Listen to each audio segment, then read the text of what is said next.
Hell yeah. Hell yeah. This is really cool. I'm really excited about this. So we have a bunch of great guys here today. Right away, let's just get into it with the legend.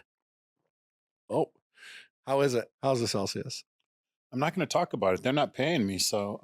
Not yet, boy. Not yet. I'm seriously about my business. So Celsius, you guys get at me. It's all good. You know what I'm saying? There you go. Well, they got Jay. You heard him. I know. Jeez, man, I can't believe it. They got quite a few people. They have a really good team. They always like bring the heat at the shows. At least the last 2 years for sure. Really good drink though. It is good. Yeah. Can't denounce that. It is good. What's up, Flex?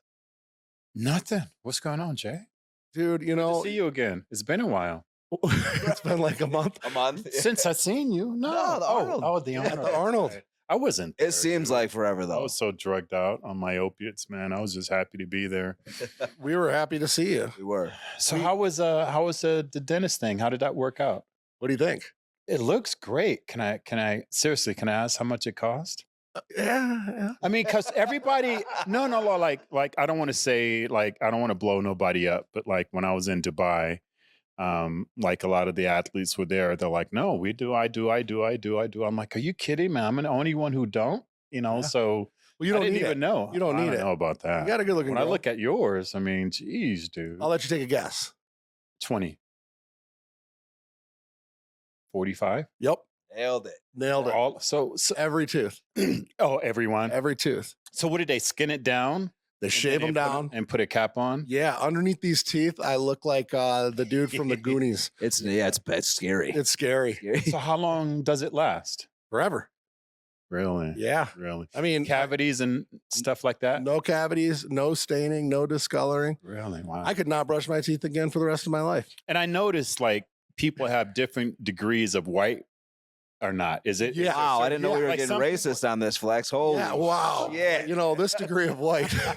I didn't know that actually white was a color. So actually you're being racist. Wow. Right back at you. Right back at me, right in the old This face. is going in. It's an actual color, not a right. race. So this right here, so these are temporaries.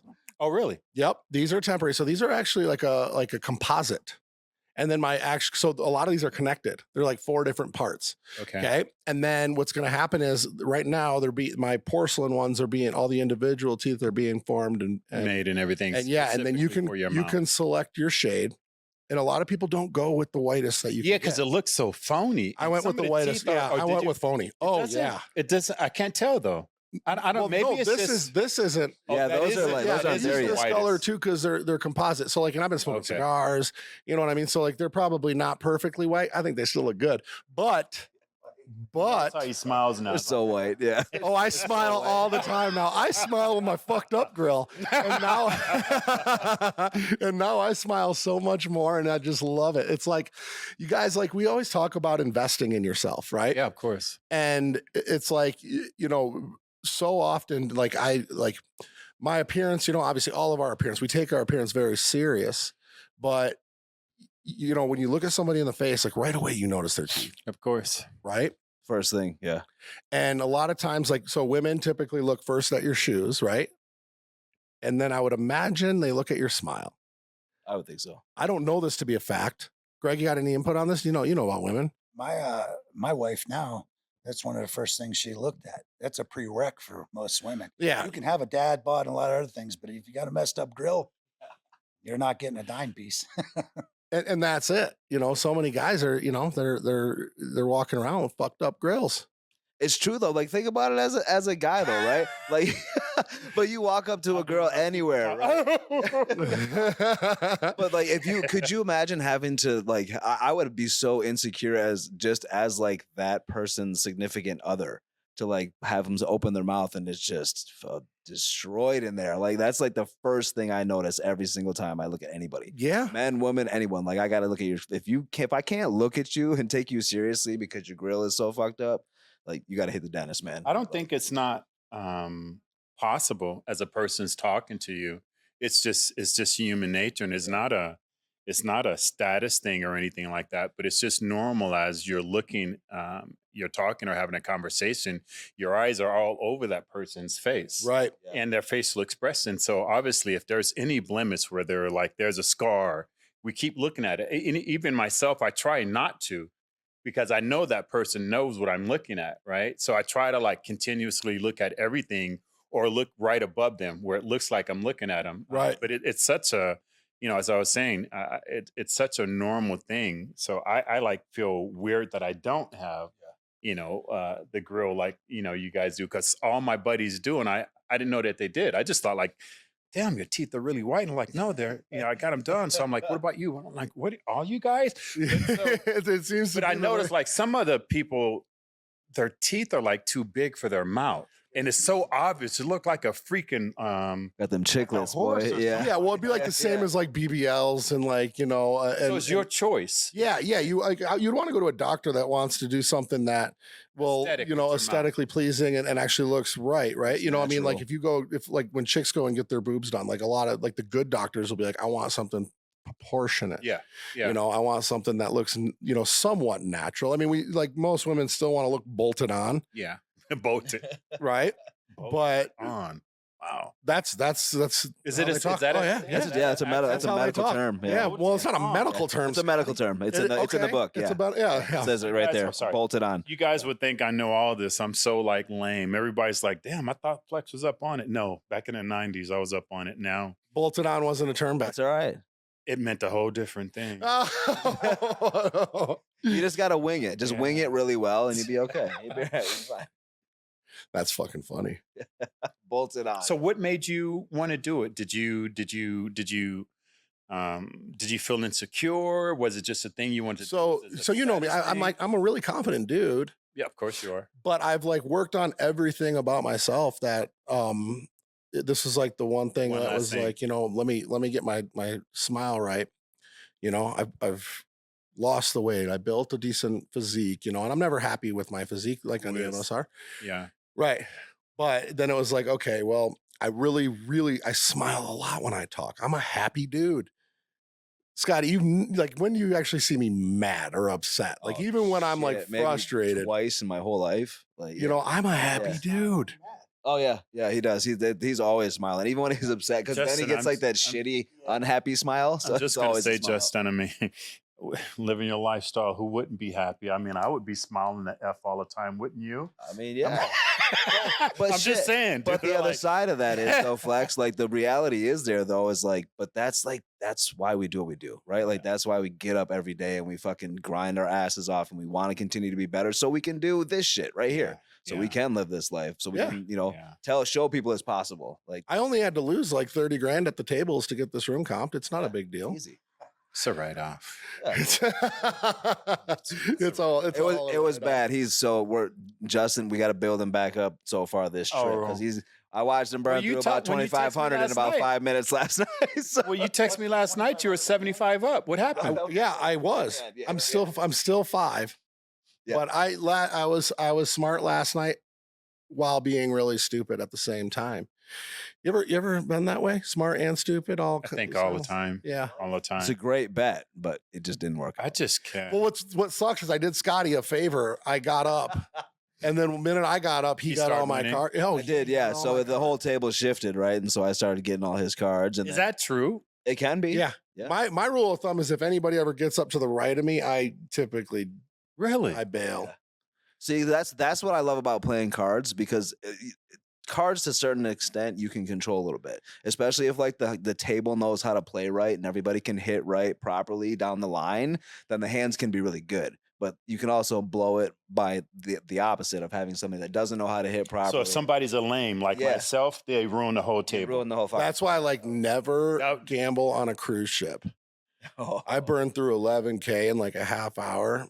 Because you're saying it's people who are gambling who don't normally do it. Right. And your minimum bet on a cruise ship table is like $5. So when you want to I want to play aggressive. I want to sit down and I want to be $500,000 a hand. Aggressive. That would be very aggressive for me. $5? Yeah. That's super aggressive. That's like betting for cigarettes, man. I'm sorry, man. I just like we were talking off camera. I can't gamble. even You're a sore loser. I am extremely in everything I do. In everything Here I am calling the But that's okay. greatest of all time a sore loser. No, dog. absolutely. In everything I do, whether it was fighting back in the days, whether it was on the street, whether it's I can be playing swimming pool basketball with my daughter Pearl, and I'm slamming on her, I'm knocking her down, and you know, I used to videotape it all the time, and you know, and upload it, and people are like, oh, I'm like, life isn't fair. I'm teaching my daughter that, damn it. you know, I'll let her make some shots and stuff like that, but I'm going to show her that, hey. And I want to teach her to be aggressive. Like, you know, as one video was saying, man, we got to raise like lions. Yeah. You know, Yeah. It's sad, but No more participation trophies. Yeah. Well, because nowadays, like the world has gotten like so comfortable with that, with just like participation trophies, and like what the fuck is that? Yeah, like, just because you don't raise your kids like how you wish the fucking world would treat them, because that's not reality. I saw a meme the other day, and it was like, "Hey, honey, can you go easy on the kids in Mario Kart?" And then it's a picture of Dale Earnhardt, like like staring not a off. fucking chance. Yeah, it's like, not a chance. Eat these kids up. Watch this shit. But it's true though, because you're just coddling them to then put them out into a world that's going to absolutely fucking destroy them. Yeah. Right. Tear them down. Well, yeah. If you think about like everybody is dogging on our generation, you know, and people our age, and it's like, well, our generation was introduced to the participation trophies. Our generation was, you know, this is when real like acceptance and equality started to really rear its ugly fucking face. I guess you guys' generation, because our generation is different, right? I'm talking about me and Scott. Yeah. Oh, I was yeah, going to say, definitely. no, my generation is like, no, dude, you freaking lost. You don't get nothing. Yeah. Beat it. Go back and try again. What are your thoughts on that, Greg? Oh man, our generation, we had lawn darts, drank out of garden hoses, stuffed people in the trunk of cars to get into movie theaters. You know, we had chestnut fights, smear to queer, you know, pick up football every day, you know, riding bikes. There was no video games. There was no air playing with conditioner- roly-poly air conditioner, computers. bugs, you know, in the front yard. Air conditioner, internet, computer, and video games destroyed our children. Destroyed them. Yeah. They're just soft. It's terrible. There's very, very few people that raise their children to be lions anymore. No, and you know what? It almost got me. Really? You had to wipe. Woo! Yeah, I had to past like the bitch mode. Yeah, man. Like I was raised, you know, my dad. So there was no nepotism in my professional life. My dad beat the shit out of me in that regard. So But I I'm would going to be tell you honest. that- What does nepotism mean? Nepotism would be like because family owns the business, Okay. you get opportunities that Okay. you wouldn't otherwise, right? A silver spoon or Yeah, something. Yeah. No, hand. I had all the resources, but like it was like, you know, a very much like, you know, you have to earn it, you have to whatever. But at the same time, when I would like get jammed up or get in trouble, I was bailed out.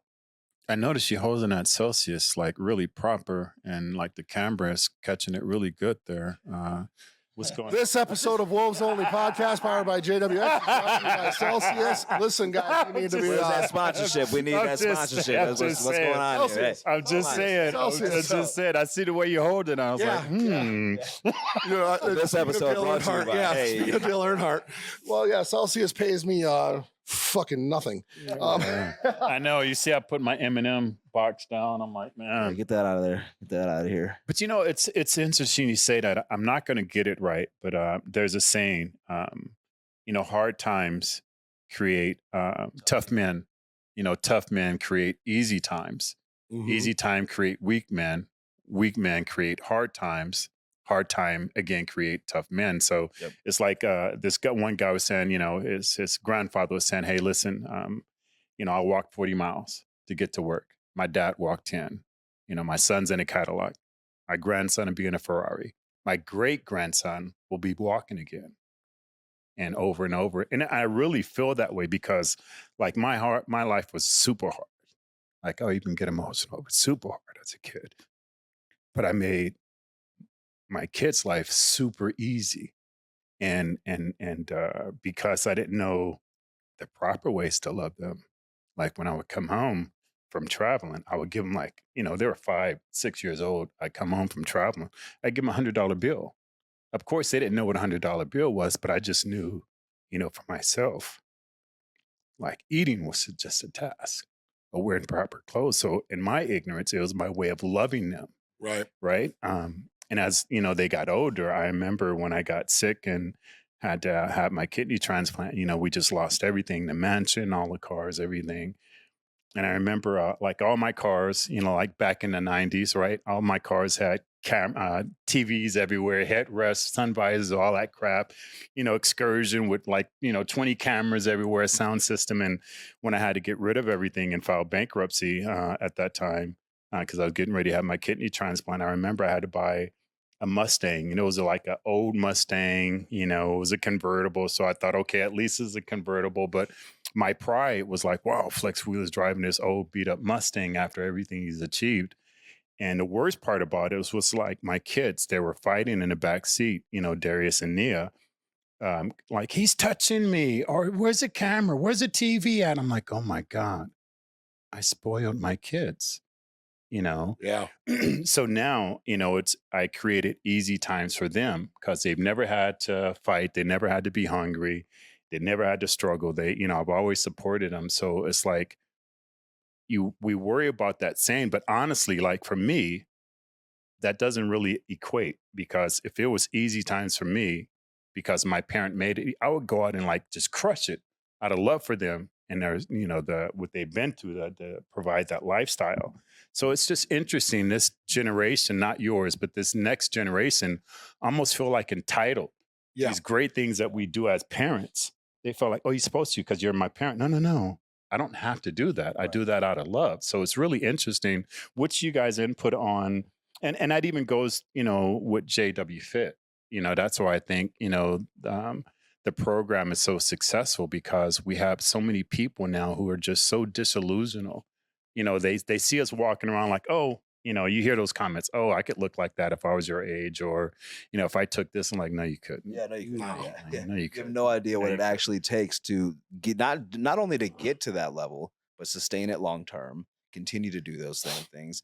You know, and as far as like with our generation, and because I grew up like on the tail end of it, right? Like as I did that. I rode the bikes. I drank out of the garden hoses. I did that shit, right? Street lights come on. That's when you go home. Yeah. Fucking don't talk to your parents for hours. Yeah. So like, and that's what it was too. I just, that's funny you say that. I remember the first time my dad like really put the fucking fear of God in me. I came home late and my mom was yelling at me and she like spanked me.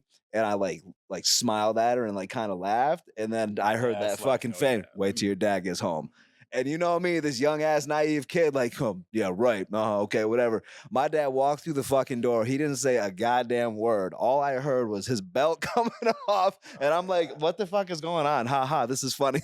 He whooped my ass just for that, just for, you know, laughing at my mom for just that. So like I got a lot of the tail end of that, like, disciplinary generation still. So, you know, for me, it was like I didn't have a ton of shit coming up. My dad, but I watched my parents work their asses off. So I think that for me, you know, pulled me out of this weird fucking entitled generation, because I watched my parents kind of struggle and work their asses off and, you know, do those things. As far as for me goes, I didn't have the entitlement because I didn't have the things to make me feel that way. I didn't get this spoiled. I didn't get that, like you said, right? Mm-hmm.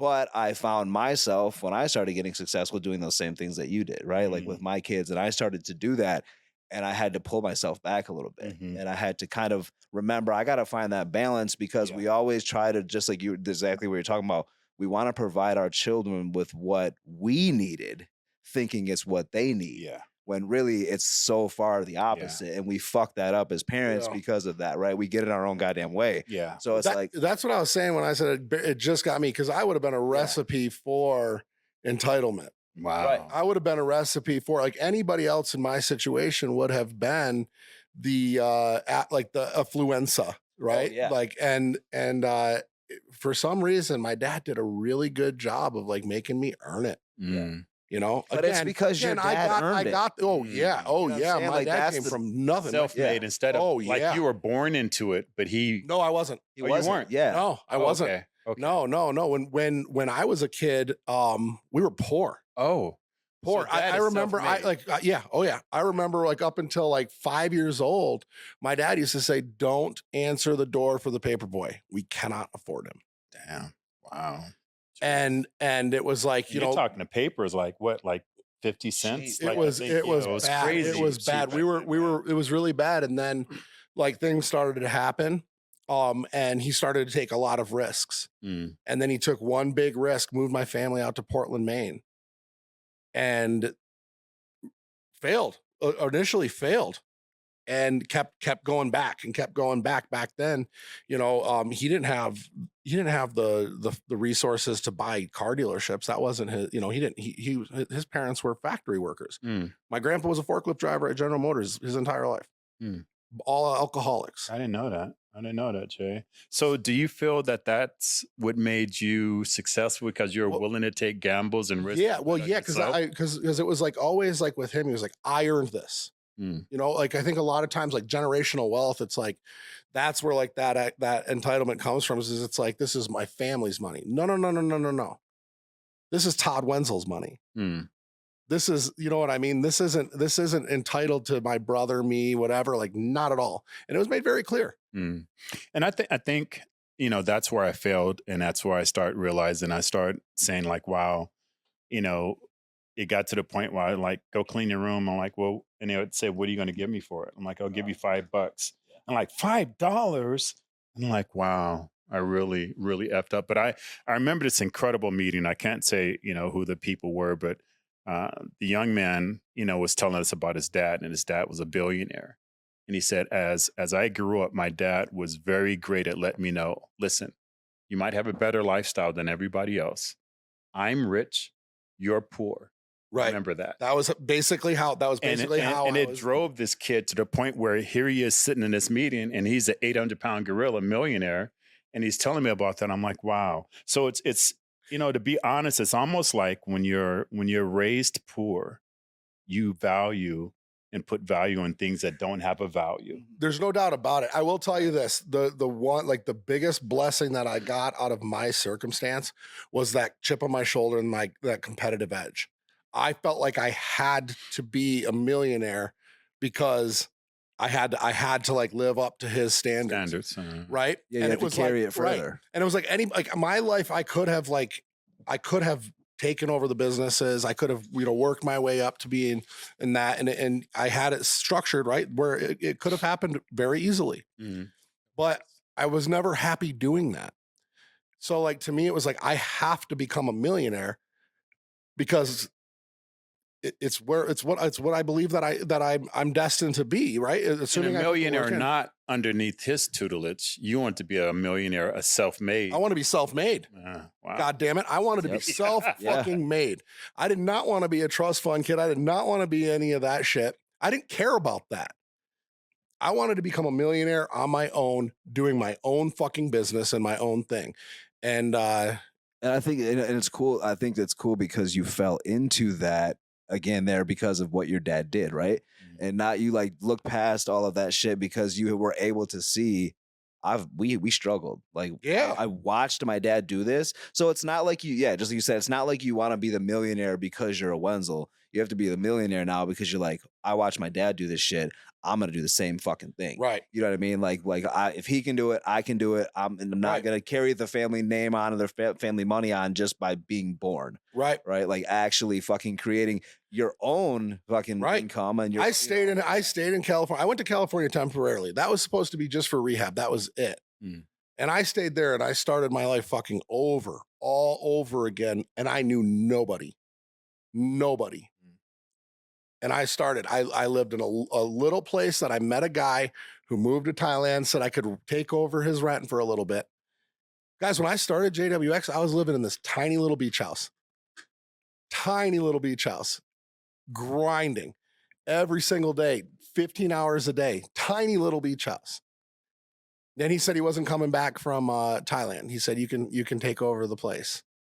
And it was like, you know, he had lived there for like, he was in his 50s, this dude. He had lived there for like 20 plus years. So he had like, you know, cheap rent for downtown Huntington. Mm. So I stayed in there and he's like, you can have everything in it. Well, I don't want everything in it. So I gutted the place out, had it all redecorated, made it my own, but just kept pushing. Then I hit 1 million. And then after you hit your first million, you're like, it's not so hard to get that second one. And then that third, fourth, fifth, sixth. And, you know, first year we did What did we do, Scotty? 6 million? 7.6. Jesus. Yeah. Yeah. Yeah, it was a lot. Yep. And that's what I mean by, I think it's the individual, because I have he's like a father figure to me. He ran Gold's Gym. He invented Gold's Gym nutrition way back in the days. His name is Neil Spruce, and then he later on created the Body Bug that used to be sold in 24-hour fitness. Right, that's Neil Spruce, and then he sold it to them for major. And I remember when he left Gold's Gym nutrition, it was really hard for him because he built it up. And he's like, I got to bet on myself. And I remember him telling me that his first month was he made $500,000 his first month, and moving on from there. So now he jokingly says, "Hey, I'm only a few, away from being a billionaire. Lives up there with Wayne Gretzky and all those guys." But the incredible thing is he raised his kids to be the same. So just for the conversation of understanding, he's white, right? But his son actually led the nation in receiving. He was a receiver. So you got to think about it. A white guy. A white dude. Yeah. Going up against 6'4", Maybe a linebacker, but brothers with hands like this. Oh, yeah. And he led. And then I think it was Colorado State. He went there and led broke their record and reception.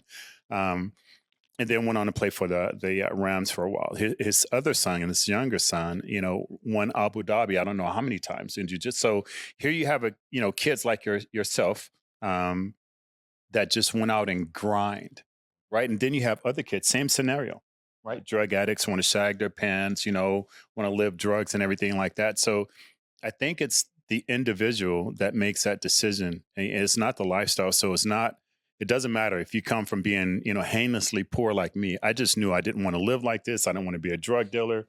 I don't want to gang bang. I didn't know how, but I wanted to change my life, right? Where most kids that are, behind enemy lines, we just follow suit of our neighborhoods. Yep. So it's the individual that makes that decision. And that's why I was saying, earlier, that same thing that I was doing, that generosity that I thought I was giving my kids, I would have honored that and went and just knocked it out for my kids. Right. I mean, for my parents, to show them how much I love them, just go make it happen. Right.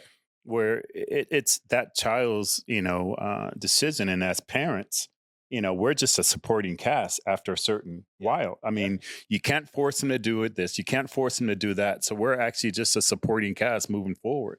Yeah, and it's funny because I think that happens a lot younger than we think as parents. You know what I mean? Like that really happens probably at like 11, 12, 13 years old. Yeah. Like that's when that really happens. And then that's when that's when that decision gets made by them. That's when they start to fall into, all right, they're going to either be that successful fucking go-getter or they're going to fall. And you have to watch that very, very closely as a parent to not tip it in the other direction. Right. Yeah, 100%. I remember, as close as me and Pro Law is, I remember the first time that she combated what I said. We're going to this big event. Actually, it was karate combat that flew us out, all this stuff. Great, blah, blah, blah. So I brought her and, she dresses a certain way and she loves doing that. She has her own style. And I was like, wow, my daughter isn't insecure. She'll go against the system because she just believes in it and dresses, wow. I'm like, so, the truth is, like, hey, we're at a, very, like big event. So when you do your makeup, could you do it like normal instead of the way you normally do it? And she was like, it's my body. I'll do what I want. And I was like, shit. Okay. And I was like, okay. And what do you say to that? Yeah. And I'm a very disciplinary. I whether it's fault or not. Now, first and foremost, I try to allow, my Father in heaven to lead me, but I'm not perfect. I'm a human being. But I'm a very disciplined. I believe, hey, listen, I'm paying for everything. It's my house. You got a problem with it, you can go. At any age, you can go. Right. I'm providing everything for you. I'm sorry. I just was born in that. So I stared at it. I was like, okay, we're not home and we're getting ready to go to a major event. So my brain is working now. How do I handle this? I can't allow her to challenge me like that. Right. Right. Because this is our first big battle. If I let her get away with this, she already knows. I mean, it's not like she's not imperfect, but they have every inkling of evil in them, just like we do as kids, right? At birth. So I was like, I go, you're not going to talk to me like that. I go, you can wear your makeup the way you want, but you will honor what I said. and I just laid down and I was like, how do I, and so she didn't say anything. She just kept putting her makeup on and everything. And I was like, wow. So do I just cancel the whole event and we stay in a hotel because I have to show her that, hey, you're not going to embarrass me. You're not going to disrespect me. Or do I, do we go out to the event knowing that all cameras are on us? So she's going to have a funky attitude and this, that, and the other and make me look bad. And now I'm thinking like, oh, Flex, everybody's going to think Flex a horrible father and this, that, and the other. But she did, change it that way. But again, it's just our kids, what are you going to do and making those decisions? Right.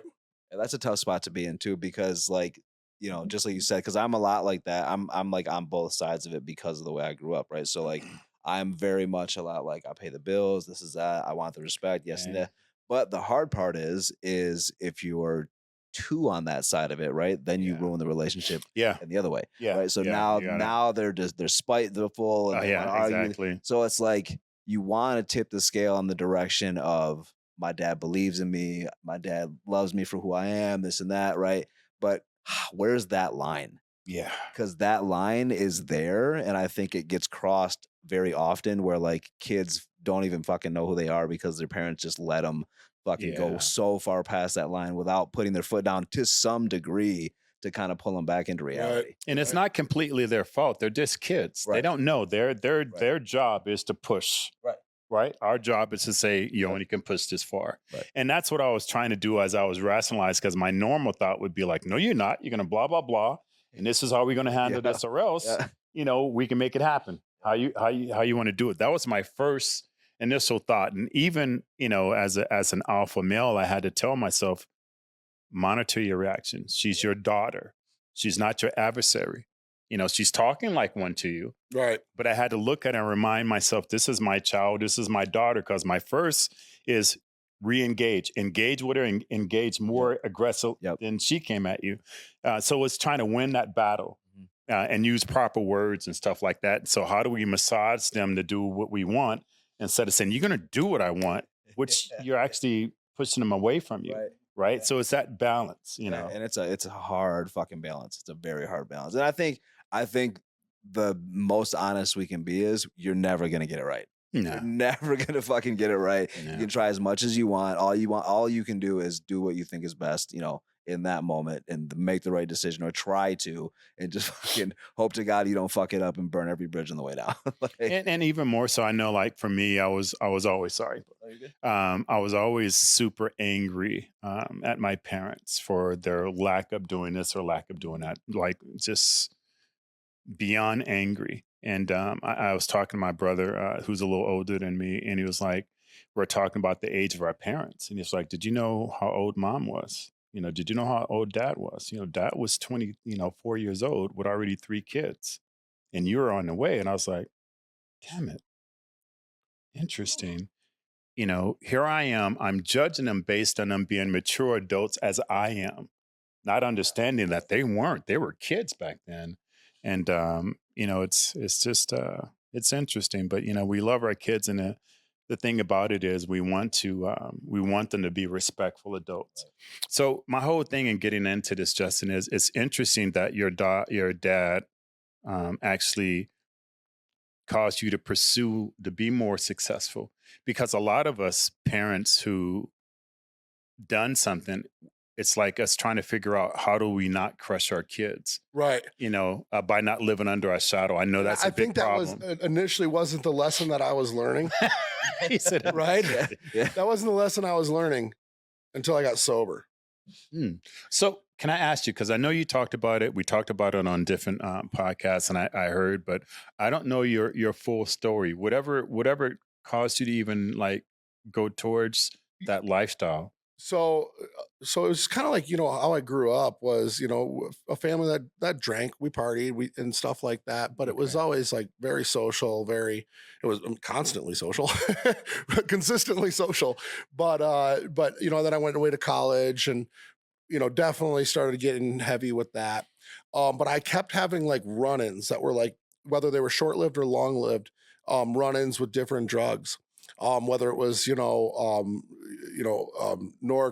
or Vicodin, or then, it was alcohol was always there, weed, cocaine, And So it's a natural progression. It was alcohol, and then but it wasn't. The thing about it is that I would like go on and off of these drugs, and like I was always trying to like switch one thing for the next, like just trying to like figure out what was the most sustainable habit that I could have to like still be able to function and like and be a normal person and so on and so forth. And I did a pretty good job of that. Um, there were times when I'd go off the deep end and then I'd pull it back together. But ultimately, it was never really a big issue until COVID. Hmm.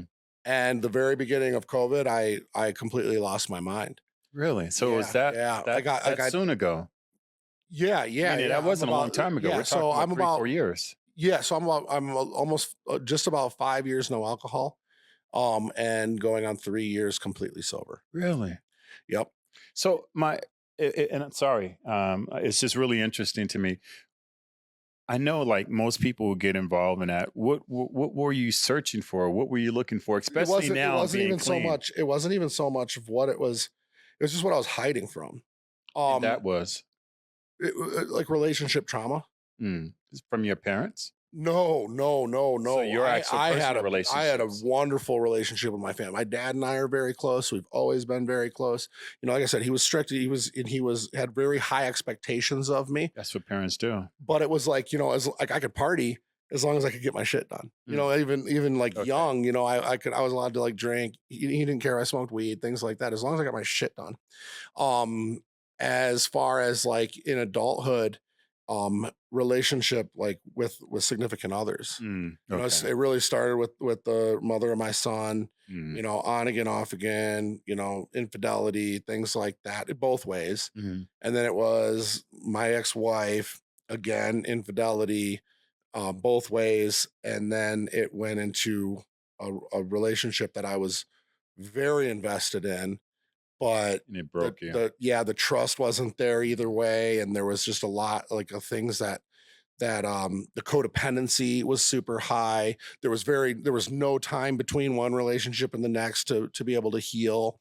You know what I Jump into mean? another relationship so you don't Yeah, deal with yeah, that. exactly. Yeah. So when that started to like crumble beneath me, it was like it was just lifelines. It was like whatever I could do to like not feel any type of way. Then I got in trouble. Mm. Then I got in trouble. I got a DUI. So then I'm dealing with that, right? And then it was like the me dealing with legal issues, trying to keep the relationship together, and balancing all of these things. Then I got my second DUI, all within a year, within 6 months. Damn. And that second one was like, now I'm facing time. Now I'm like going into drug court and things like that. So at that second one, I quit drinking.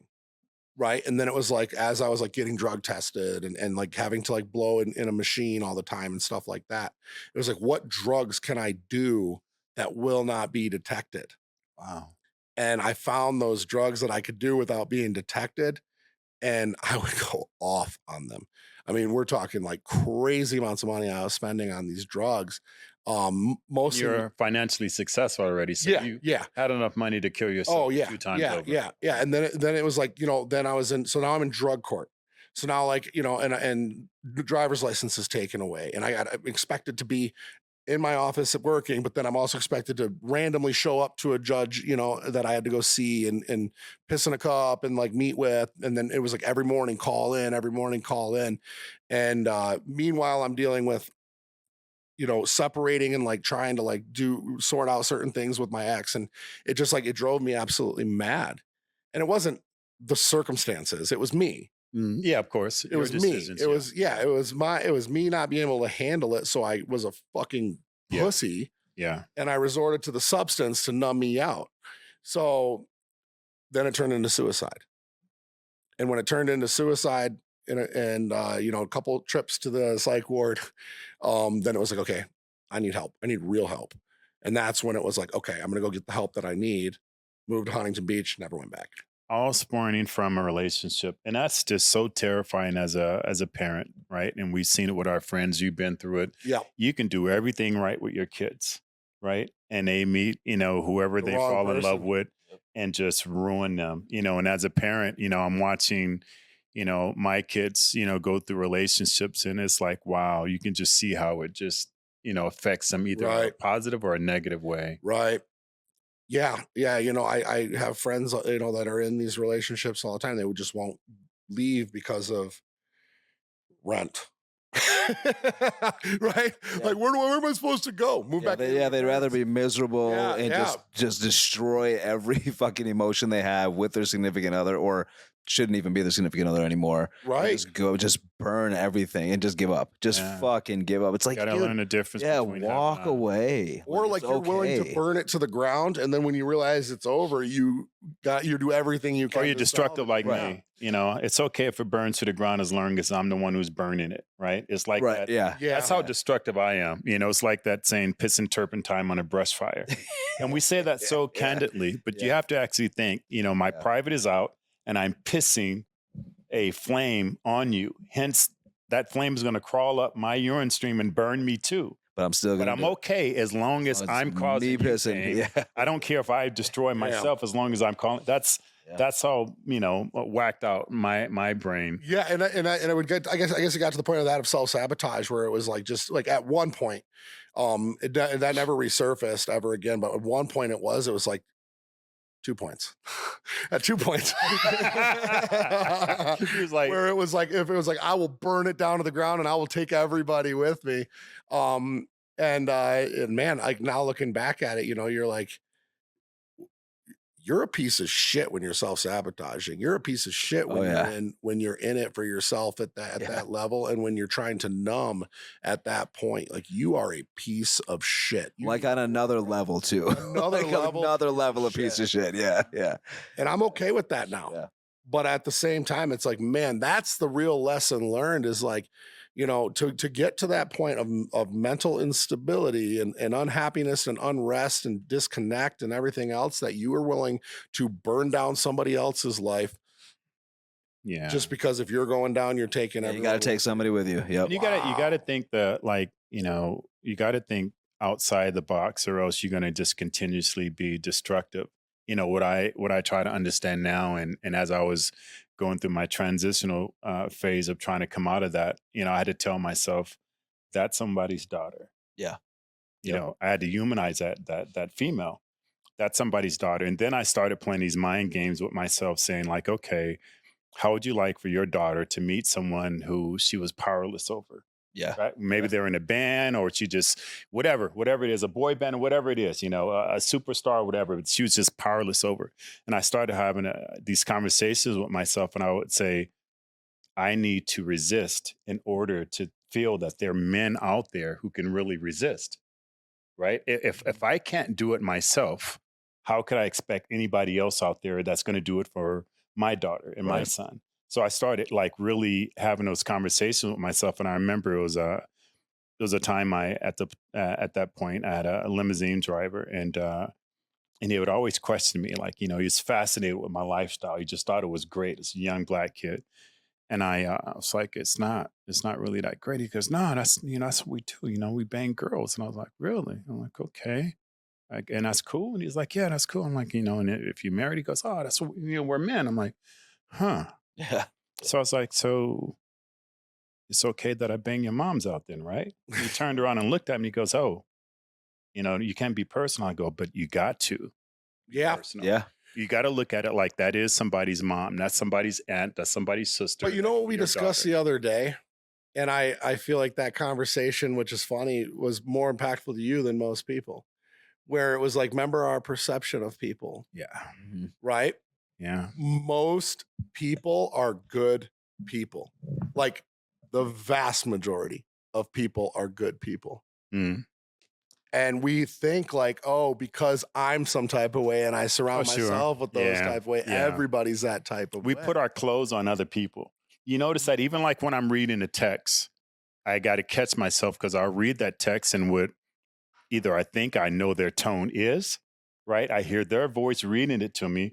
And based on my perception of what I think they're really getting at, I'll change their voice to be either evil, mean, loving, or whatever. And it's just an effing text.